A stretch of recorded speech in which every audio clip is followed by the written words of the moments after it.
What's up, guys? Welcome to the Chess Giant. This is Solomon Riddell, and today we'll be going over a game played by Magnus Carlsen as he played against Aronian back in 2008. Carlsen played with amazing intuition as he sacrificed 2 pawns to get a positional advantage and ended the game in amazing style. I hope you guys enjoy it. Carlsen was playing with the white pieces, so let's just hop right in. The game starts with d4, d5, c4, c6, here Aronian going for the Slav, knight f3, knight f6, knight c3. This is all pretty standard for the Slav defense. e6, both sides just developing their pieces. e3, knight bd7. Here Carlsen plays bishop d3, and after d takes c4, bishop takes c4. We see b5, attacking the bishop, bishop d3, bishop b7, and a3. Now again, this is all very standard for the Slav defense, and here Aronian plays b4, an aggressive move, attacking the knight on c3. And I think a lot of players here would probably take on b4, and after bishop takes b4, just castle. And this is fine, this totally works. However, I think it gives black too comfortable of a position. Future moves can include castles, queen b6, there's ideas of c5, rook c8 will be coming in. Needless to say, black's position is very easy to play here, and I think that Carlsen wanted to make things a little harder for Aronian here, so he played knight e4, and after knight takes e4, bishop takes e4, and here Aronian snatches up the pawn on a3. Now again, I think most players here would simply take the pawn back on a3, right? There's a pawn on a3, let's take the pawn back. However, here Carlsen isn't worried about the pawn on a3, but instead castles. By doing this, Carlsen sacrifices a pawn, but gives an advantage in development.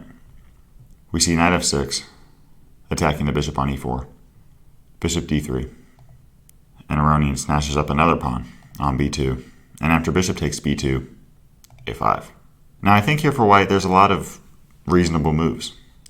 Knight e5 is a good move, queen b3 is a good option, attacking the bishop on b7, queen a4 is a good option, putting some pressure on c6. But here Carlsen plays the somewhat crazy looking d5. Now when I first saw this game, guys, I was wondering what the heck is Carlsen doing? There's 4 different pieces of black that can take the pawn. And here Aronian takes with a knight. But by playing d5, we see that this bishop on b2 has just come alive, putting pressure on g7, not to mention the bishop on d3. And as we'll see, this position is very hard to play and very uncomfortable for black. Here Carlsen plays knight e5, putting some pressure on c6 here. Aronian plays knight f6, and queen a4, putting more pressure on c6. Now here, Carlsen is down 2 pawns, and Aronian could try to hold on to his pawn on c6, but it doesn't really work due to the advantage in development that Carlsen has here. For example, if queen b6, trying to hold on to the pawn on c6, Carlsen could just play knight c4.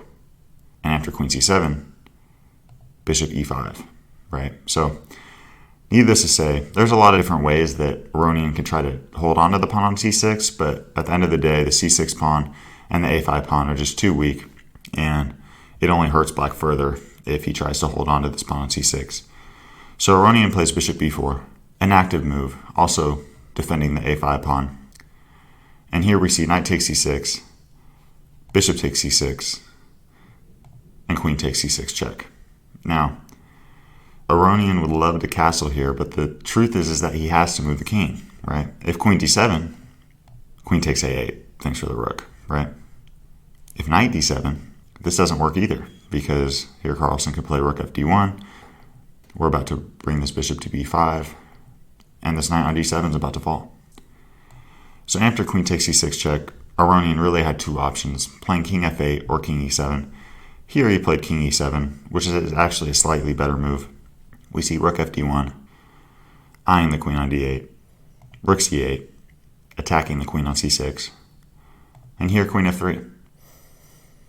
Here Aronian plays queen b6, and it's here that we see the 2 bishops basically take over the game, with bishop d4, forcing the queen back to b8, bishop a6, kicking the rook to d8, and now bishop b7. As we see, this bishop on b7 and this bishop on d4 are paralyzing Aronian's pieces here. And here Aronian tries to create some counterplay, right, with the move h5. Here his idea is that he wants to bring the knight to g4. This knight on g4 puts some pressure on h2. He could also maneuver back to e5. However, here Carlsen sees that Aronian wants to play knight g4 and simply plays h3, not allowing any counterplay, being patient with the position and not allowing Aronian to do what he wants, right? So here Aronian played h4, and here we see rook a b1.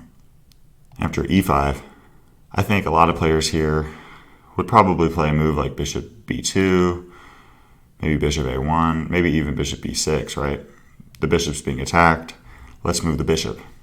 However, here Carlsen finds a beautiful sacrifice with the move rook takes b4. Now here Aronian took the rook, which was actually a mistake. The best move here was to take the bishop on d4 with the rook. And at first sight, it's like, wait a second. We can just take the rook. But at the same time, the rook on b4 is also being attacked. So the best move here is to play rook b takes d4.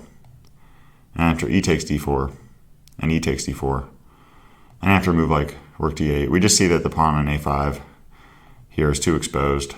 We have queen a3 check, and after queen d6, we can snatch the pawn up. And this was Aronian's best way to play here, and even after that, he's still down a pawn, and I think that Carlsen would have went on to easily win this game, right? So after rook takes b4, Aronian plays a takes b4, and we see by doing this, the reason that Carlsen took the bishop on b4 is so that he could play bishop c5 check. And now we see that this bishop controls the diagonal here. Here Aronian played king e6, but let's just take a look at what happens if king e8. The problem with king e8 is that Carlsen can play bishop c6 check. And we see that the c6 bishop and the c5 bishop are just too active here. There's knight d7, and now queen f5.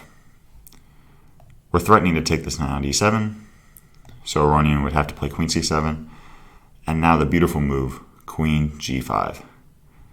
The idea here is that there's a mate on e7, and if f6, queen g6 is checkmate. So after bishop c5 check, Aronian was forced to move the king up to e6. And here Carlsen finds a beautiful maneuver with the move rook a1. Here his idea is to play rook a6 and attack this king on e6. So Aronian was forced to play rook d6, and the rest of the game is pretty self-explanatory. Carlsen just continues with taking the rook, and after king takes e6, queen c6 check, forcing the king to e7, rook a8, forcing the queen to d6. Here Carlsen trades off, gobbles up the rook on h8. We see b3. Here Aronian trying to promote the pawn. Bishop a6, knight d7, rook takes h4. And here after knight c5, Aronian resigned. So I hope you guys enjoyed this game. Let me know what you guys think in the comment section, and let me know if there's any other specific games or players that you want to see on this channel. Thanks for watching today's video. If you'd like to watch another one, you can click or tap up here. And I've got a lot more high quality chess content on the way. So if you'd like to subscribe, you can click or tap down here. I really appreciate your support.